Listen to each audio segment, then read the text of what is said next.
And welcome back to the Sam Sorbo Show. Thanks so much for joining me. I have a couple articles to talk to you about. This is more of the transgender craze that is infecting our schools.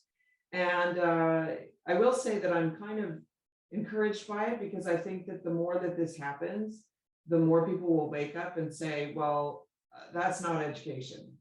And I don't know what I think I'm doing, putting my children in that environment.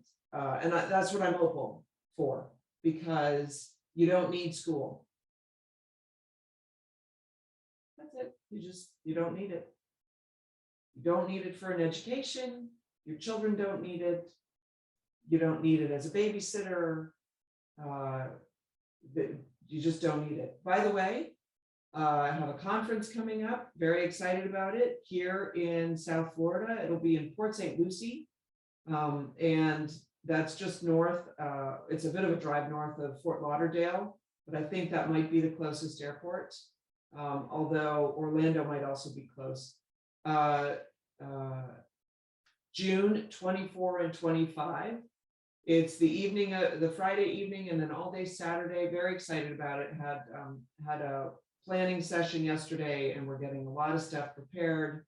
And very excited about it. I'm getting great sponsors in line as well. So it's a lot of work, but I know that it's going to be worth it in order to save our children. So don't forget, go join the underground education community and check out what's going on over there. All right, so this is a story about a Christian teacher who's suing the school board. You will never guess what for. This Christian teacher in Kansas suing the school board, the superintendent, and the principal. She alleges that she was suspended wrongly, and she doesn't like the suspension. So let's talk about this is, by the way, off of Breitbart.com article. On April 7th of 2021, so roughly a year ago, allegedly this teacher, Ms. Rickard, called one of her students Miss in order to get her attention. A different classmate emailed this teacher, Ricard, after class, informing her of the student's different first name and new he, him pronouns. The following day, Ricard addressed the student by her last name, avoiding using pronouns entirely.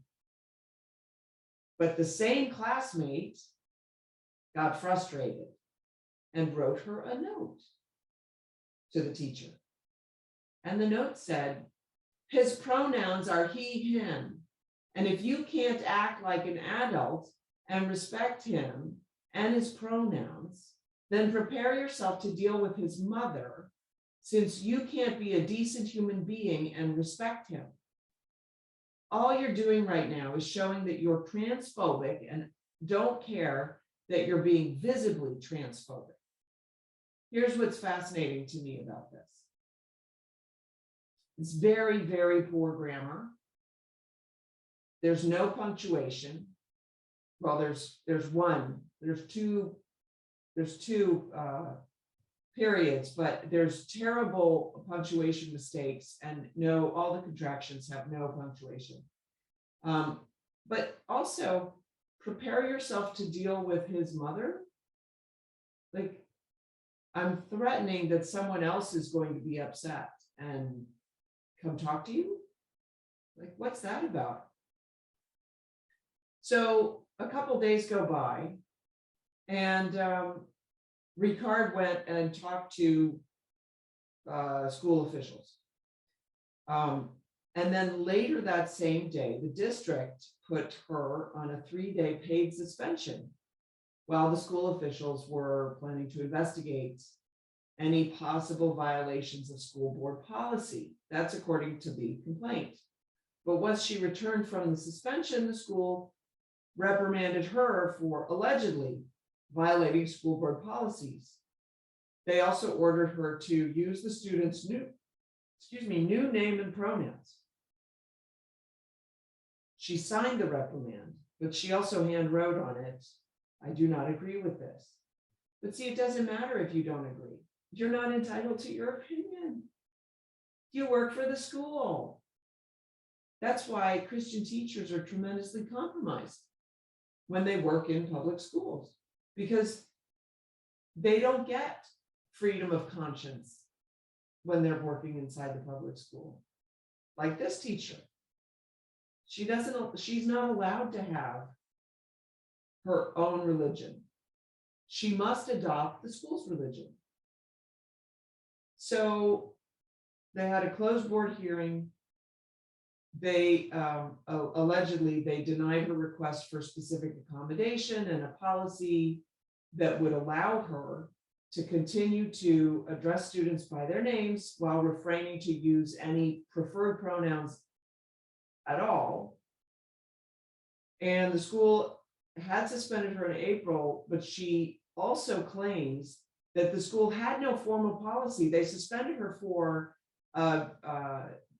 disobeying the formal policy, but they had none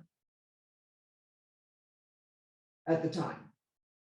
Then they put one in afterwards. Leftists always get tripped up on their own feet because they have 2 left feet. How was it bad joke? So she is quoted as saying this, and I like this: no public school teacher should be forced to contradict their core beliefs in order to teach math to middle schoolers. This is according, she told this to the Washington Post. She said, I treat all students with respect, but the district has rejected any attempts to find a compromise that respects students without violating my convictions. Well, it seems to me that the lunatics are running the insane asylum. The school district disciplined, this is according to her attorney, and I love this. The school district disciplined Ms. Ricard, not for something she said, but for something she couldn't say. You will be made to comply. That's really what it boils down to. You must say the things that I want you to say. And it's funny because that's what Jordan Peterson became famous on, is his refusal to, I guess it was because he stood up against the new policy that they were trying to usher through that made not using transgenders' new pronouns, it made them mandatory. And he said, you will not mandate what I am to say. You may not mandate that I say something, anything. You may not tell me that I must say that, because that's not free speech. So, and of course, you know this, that the First Amendment that protects free speech protects the worst free speech, because the easy free speech, the free speech that has no controversy attached to it, doesn't need protection. It has it, but it doesn't need it. It's the stuff that we don't want to have protected, that we dislike. That's the stuff that needs the protection, and that's what we fight for. All right, so I promised you in the other segment that I was going to have to show you the payoff of, well, I suppose the war on innocence, the Kentucky sex ed camps, sexy sex ed camps. What does that mean? I mean, think about it. They actually call it sexy sex ed. So it is not really just about education. It's about sexual pleasure and getting some, practicing. Here's your homework. Mr. Bob will take you back to your cabin so that you can do your homework together with an experienced tutor. So in California, there's a mother who is taking issue with her state's public school system, accusing it of brainwashing children about gender ideology. She's taking on the entire school system. She wants to shed some light on the devastating effect it can have on these children's lives. And so she spoke at a panel at the Heritage Foundation. And I watched some of it. She starts out by saying her daughter was bullied at school. Kids called her ugly. She was saying that, she always told her daughter, no, no, you're beautiful. And her daughter would say, but you have to say that, you're my mother. And that's often the case, right? Once she arrived in high school, her daughter decided she wanted to be a boy. Well, boys don't have to be pretty. That's an easy fix. Feel like you're not pretty as a girl, just be a boy, and then you don't have to be pretty. So she started high school, the mother says, the doors open to what she was talking about, like transgender, going to meetings, going to all the support that they think they have for these children, which is not. That's according to Martinez, the mother. She says the school counselor was involved, Children and Family Services was involved, LGBT was in there also. They were all, quote unquote, trying to help her daughter transition into being transgender. And they accused her that she didn't want to open her eyes since she felt, since she was a little girl, that she was a boy. But the mother says that wasn't true. She was not even close to being a tomboy. She was the girly girl in the house. But they rewrite the history to say, oh, no, no, I've always felt this way. I just didn't know I was feeling this way. Well, feelings are ephemeral. We can make them up. We make up memories often, some of us. It's actually very easy to make up memories. It's actually very easy to instill memories in someone and have them think that they are recalling it when they don't recall it. I know that there's so many times when I see, because I modeled for so many years, and I see old photos and I look at it and it's definitely me, and I have no recollection of the photo shoot. I can't place it. I can't place it anywhere in the world. And then others, I'm like, oh my gosh, yeah, that was a day, or oh yeah, that was fantastic. I remember them vividly. So the mother met with the school principal, the counselor. She says they made things worse. Her daughter attempted suicide and then was placed in foster care, was removed from her mother's care, and started going by the name of Andrew. She says the school psychology and LGBT told Department of Child and Family Services that the daughter would be better off out of the house. They took away my daughter when she was 16 years old. I tried my best to get her back, going to court every single month, she says. When I went to court, I asked the judge to please let my daughter have a psych evaluation. But since her daughter's social worker said she needed to be acknowledged as transgender, the judge denied the mother's request. Now, between you and me, I don't know what a psych evaluation would have provided, because it depends entirely on who's doing the psych evaluation. If it was somebody who believed in transgender, it likely would have yielded the same result. But the idea that the judge relied simply on the social worker's absurd diagnosis, non-medical diagnosis, that the daughter just needed to be acknowledged as transgender. Like, you know what? You don't try to cure alcoholism. You just tell the person, look, I understand you're an alcoholic. All righty then. You do you.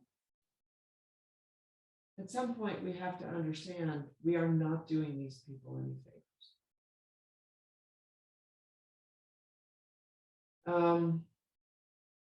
So then the LGBT and the transgender community pushed the daughter into doing hormone blockers and all of that stuff. And they said that this was the best time to do it, because she does it right now, she'll be happy. But if she doesn't, nothing will make her happy. It'll be too late. They said, you're unhappy with your body, you hate your body, so go for it. Fix your body. But I've often said, and I hope maybe this helps somebody out there,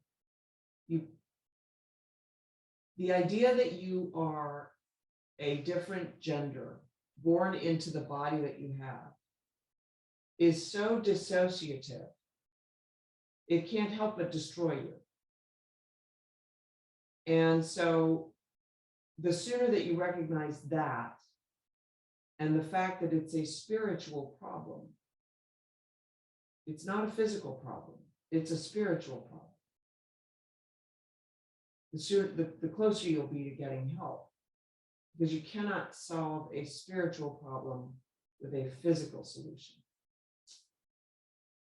So they convinced her to go through the change. And the mother urged the courts to focus on the mental health crisis rather than the gender identity issue to help her from the inside out.